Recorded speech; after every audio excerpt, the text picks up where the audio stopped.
Broadcasting from the business capital of the world, this is the Podcast Business News Network. Hey, welcome back, everybody. We've talked before about what it's like to work with an interior designer, the process, how things get changed up, how you get a look that connects with you personally. But we never get deep into budgets. How do you budget? How does this all get figured out? What's it cost to hire interior designers? We're going to look at that today. And they are two people that do a great job from all over the country. They work with people all over the country. No, they are literally all over the country, San Diego and Nashville. And Caitlin and Hannah from Realm Design Company are here with us today. Welcome back. How you doing, ladies? Good. Thanks for having us. Yep. This is something that I believe can scare people away from using an interior designer only for the lack of knowledge. Nobody knows the budgeting process. How do you figure it out? Yes, I know if I redo my kitchen, it's going to be costly. That no brainer there. Don't even know what the starting points here are. So where do we begin with this? Thinking about redoing a living space or complete transformation.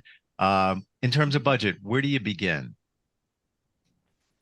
Yeah, it's something we can't shy away from. And just like you said, we know this service is a big investment. When people come to us and we're on those initial consultation calls, it's always a question that we have to ask. We can't skirt around it, and we don't want to either, because part of our role in your project is money management and being wise with your money. And how can we steer you with our expertise and our side of things, being able to help you determine, okay, what's a realistic budget? How much should we allot to furniture and materials? How much is realistic for construction costs? There's a lot that I think, being on the consumer side, you just don't know what you don't know. And so it's something that we love to be transparent about, and really get into it and ask people those upfront questions, so that it can just get the conversation going. Sure. And there's lots of questions, even right down to, can I go to a big box store and buy some stuff? A lot of times people think, well, I'm working with an interior designer, I have to use their sellers of furniture and materials and goods and things like that. But is there some latitude there when you're working with interior designer, where you get your stuff, where the budget lies? Definitely. Yeah. We source from all over. We have clients who there's a specific store and they're like, we really love all of their stuff and it goes with the rest of our house. So we're always open to working with some of those bigger, more well-known vendors, more like public facing vendors. But we also like to encourage people to go outside of their box a little bit and mix in some of the sources that we have, things that you don't see everywhere, to kind of create a little bit more variety and just personalization to it. So let's define a project, or just assume that somebody's doing a project, and how to figure out the budget for that. Yeah, some people will come to us and they are like, I have $100,000 all in. I don't want to go over that. It's a hard stop. Obviously, depending on the project, we can, in that very first conversation, we tell people like, okay, if you're trying to do an entire home remodel with $100,000, it's not going to happen. As much as we would love to just win the project and have you sign on as a client, we're not going to set you up for failure in that. And so in those initial conversations, it's like, okay, you're trying to do a bathroom. That's your budget. That seems realistic. Of course, when you're talking about a construction project, there's endless variables. And we like to also tell people that we can do everything that we can to look at it, realistically plan. We have dozens and dozens and dozens of projects to reference back to be like, okay, this is what we're seeing construction quotes come back at. Like, this seems like a good, reasonable budget.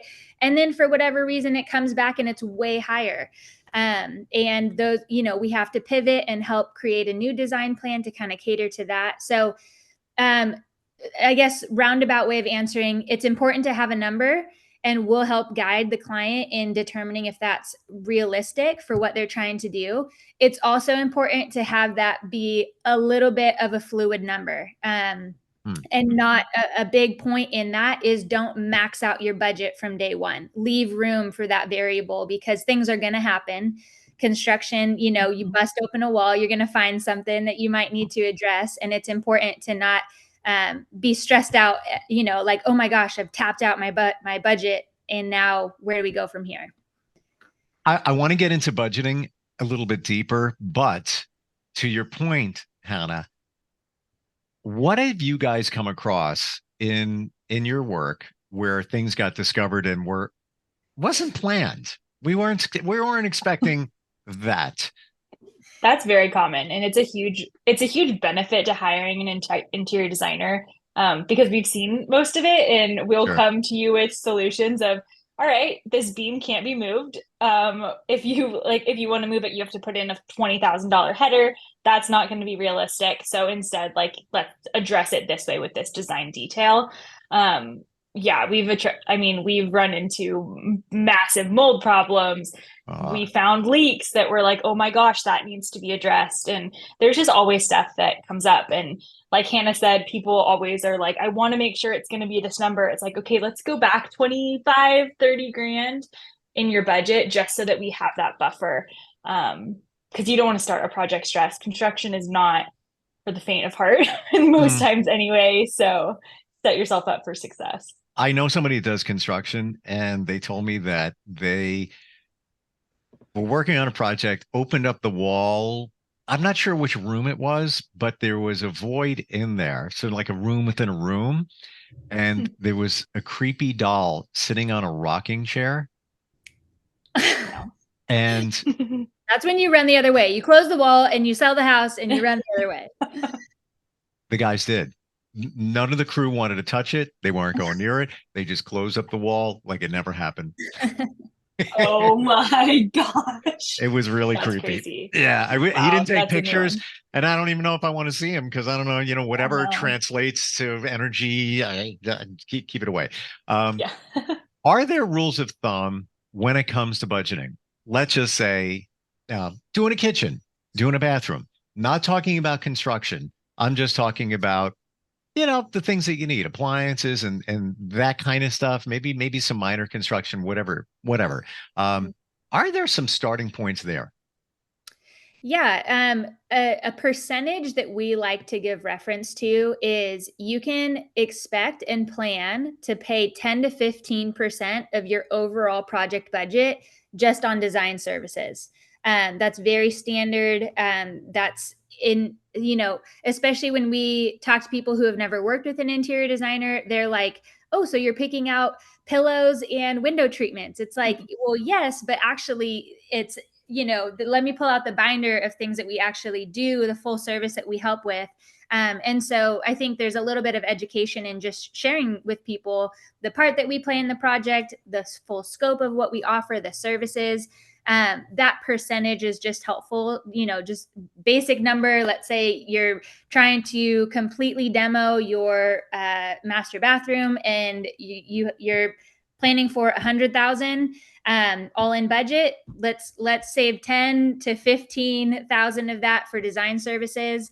And then, you want to separate out construction fees, laborers, all of those things, and then also materials. And then if you're thinking about other, like a living room or something, save room in your budget for furniture, for the finish, the accessories, the decor, the things that make a house a home. And so it's kind of like separating it all that way. It obviously, I just want to preface, it depends on where you are in the country, right? It's like, if you're in a major city, it's going to be higher cost. If you're in, a smaller town, those prices usually reflect that. But yeah, there's little points that we can talk to people about that help navigate that conversation. So if it is a kitchen, what do you think the starting point is on that? Talking about all new cabinets, countertop, appliances, any of the maybe little extras. I'm not talking about constructing an island, although, we could plan for that. But what do you think, just a start on that would be? So here in San Diego, I'll just talk from that because that's where we do most of our remodels. We're seeing about 100, 150, depends. Right. Can sometimes we can see closer to that 75 number depending on the size of the kitchen. But I think 100, 125 is probably a pretty safe number, all in. We since COVID, there was a massive boom in construction. Everyone was remodeling, everyone's redoing everything. So labor costs drastically increased. We were pretty shocked there for a minute. We would give clients a ballpark number and then get bids back, and they'd be like, "That is not what we talked about." So we've been adjusting, Mm. but yeah. So I think 100, 125 is probably a pretty safe number. If you're wanting to go extra fancy or really custom, I'd probably push it from there a little higher Wow. too. Yeah. I'm in between houses and I'm looking, there's not a lot of inventory. Things are like jacked way up. But as soon as I look at a home that has an outdated kitchen, I'm like, and that's the first thing I go to. It really is. Yeah. It's like, this is going to, I don't even have to look at any other room. Right. That's the first one I look at. And that tells everything. If the kitchen is newer, then all right, now we're going to work our way down. The bathrooms are probably pretty decent from that. And not like I'm psychic, but it seems to kind of play that way.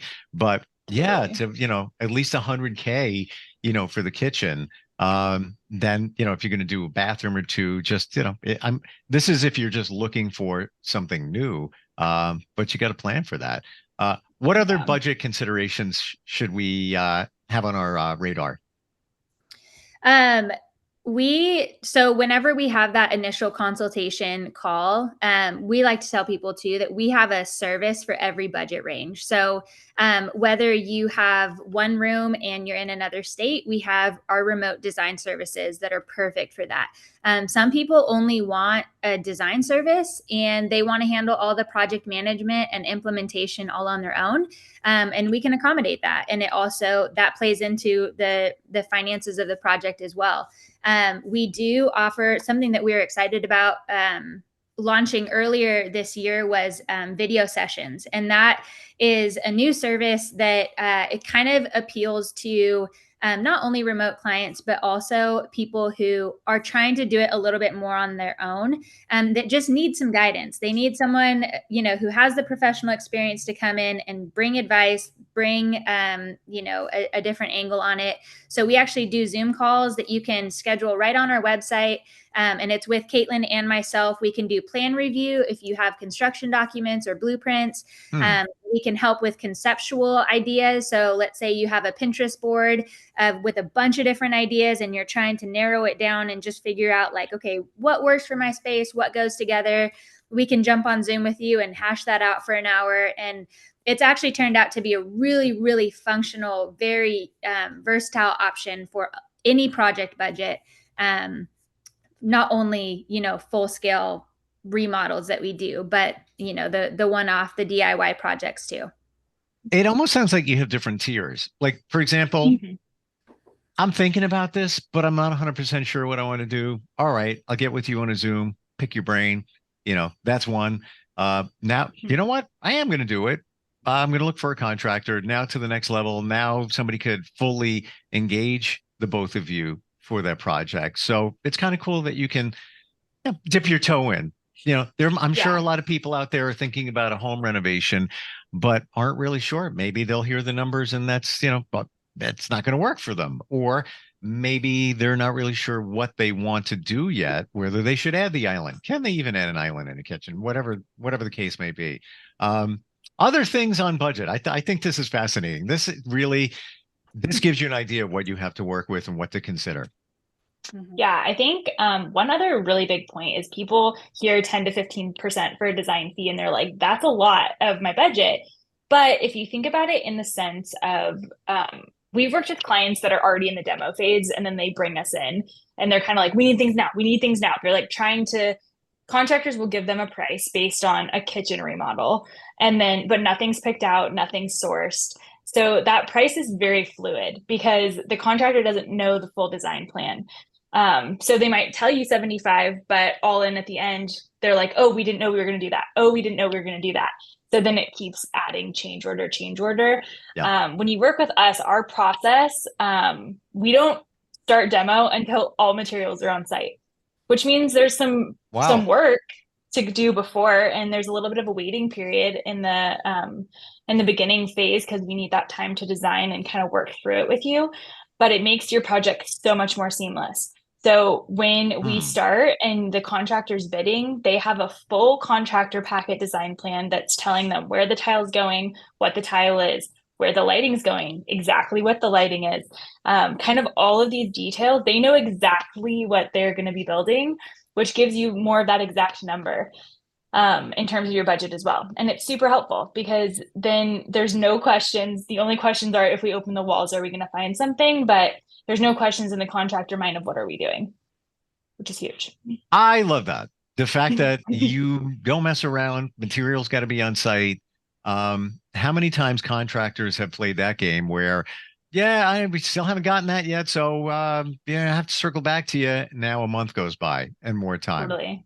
Mm-hmm. Yeah. Yeah. I mean, if you think about it, like if contractors are waiting on light fixtures or countertops aren't in or the tiles delayed, you're sitting with your kitchen undone for 6 months versus if everything's on site, we've checked it, it's not damaged, everything's good to go. It could be 4 to 6 weeks for the kitchen to be up and running again. See, this is why the rest of us aren't designers, because I wouldn't even be thinking of that. And, I probably would, step on the gas and say, yeah, just get in there, start working. It'll show up. It'll Totally. show up. Yeah. There's no guarantee. There's no guarantee. Nope, there's Hmm. not. And then a lot of times if you don't have everything on site yet, it turns into this, we need a light fixture now. And then it's like, okay, let's run to Home Depot and find something. Or let's run to the tile showroom down the street and find something. And while you might find something you like, you're investing again to $150,000. You want what you want in the kitchen, and you want to make sure that it's intentional of what you wanted, not just something that was in stock.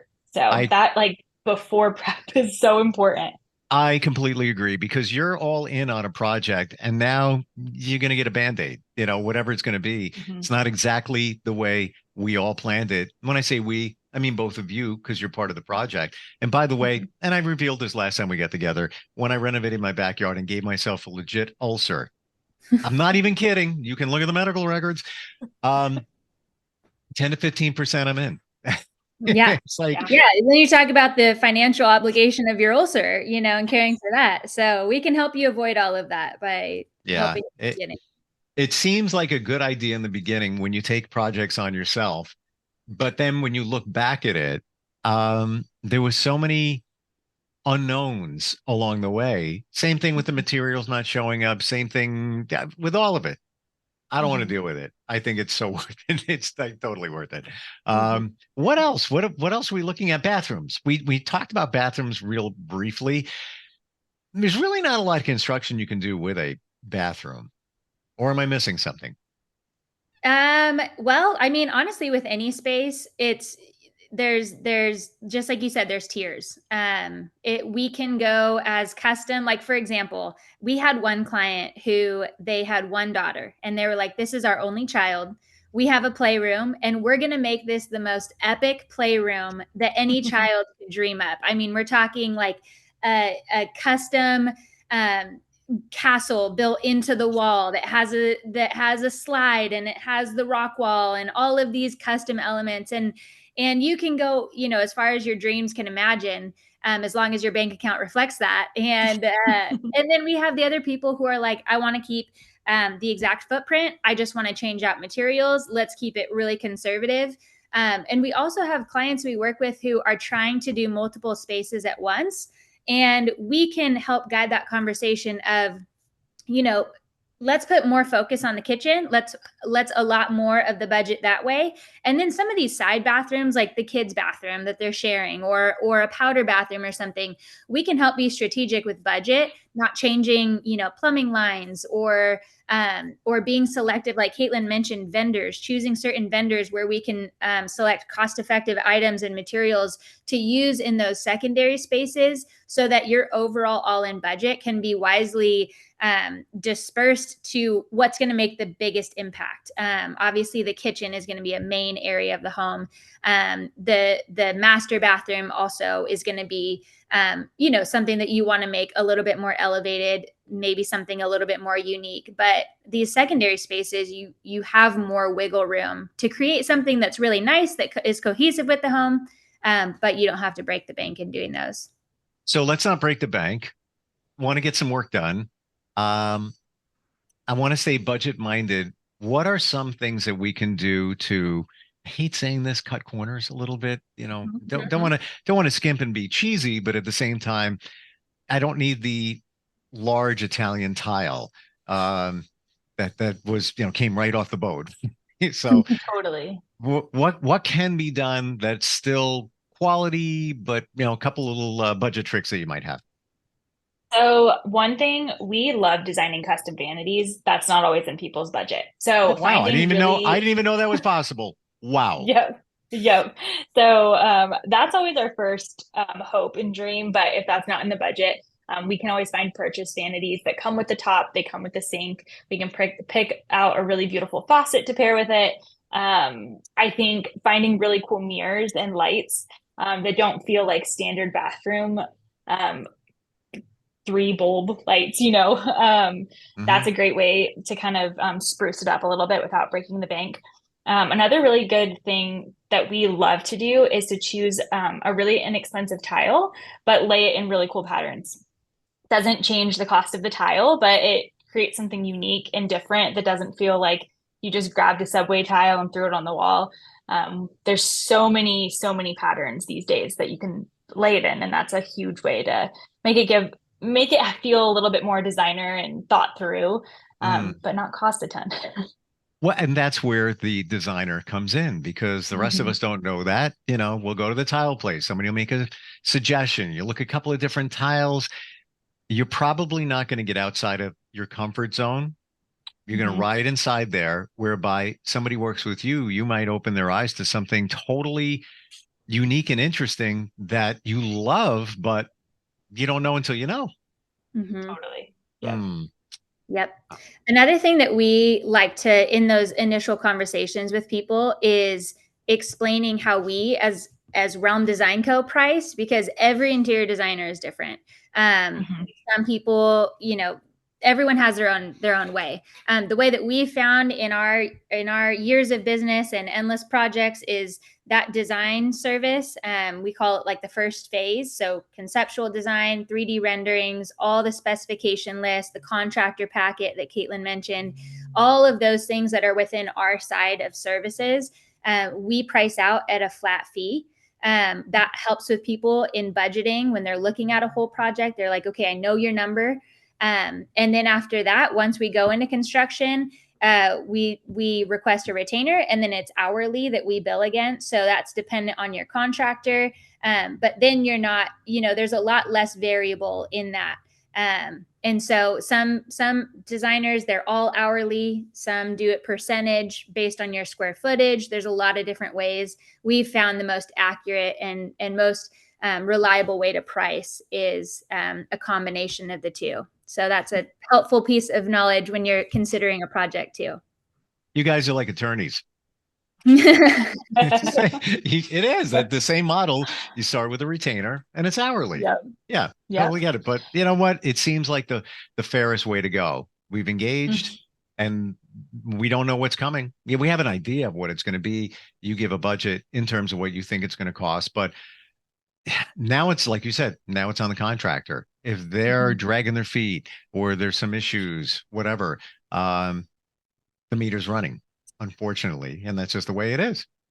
Totally. Yeah. And it totally depends. Some clients want to see us at their house every week. Some clients are like, only come if we need you. So that's why we like to do that retainer. And it's usually a little bit on the lower end. But then we update clients kind of where we're at so they can make that decision of like, I want you to come for this day, or I think we can handle it and shoot you some pictures if we need you. So It kind of gives them fair that enough. decision making. That's a great point, because things may be so on point that, all right, you know what, we can tap the brakes a little bit. You know, you've done the initial design, you're there, and I know I got you when I need you.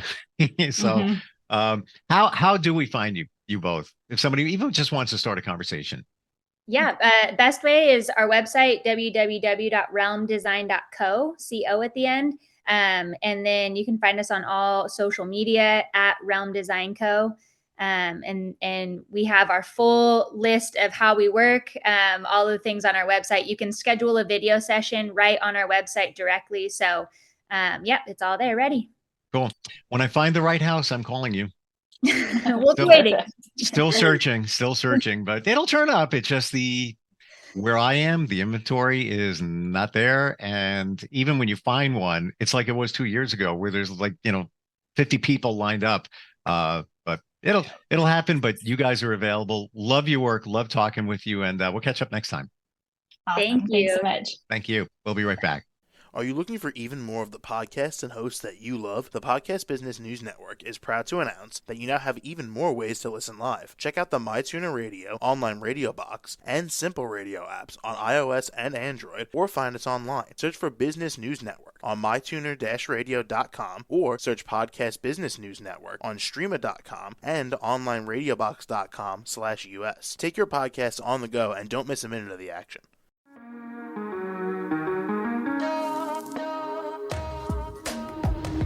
Broadcasting from the business capital of the world, this is the Podcast Business News Network. For nearly 2,000 severely injured veterans, everyday life has become filled with barriers. Day-to-day simple tasks can become pretty daunting. I have to carry my chair up 2 flights of steps or have somebody do it for me. What scares me the most is just the falling. When I'm struggling with my house, I think, to have that one great barrier just knocked down, I mean, it's crucial. Home for Our Troops is a wonderful nonprofit that builds a mortgage-free, fully adaptive, handicap-accessible house. And there's no catch. It'll be our very first home that we've ever owned. This is a game changer. This is where your life begins again. We need you to join us in completing this important mission. Please visit hfotusa.org and help build homes and rebuild lives. Because of you, everything's going to be okay.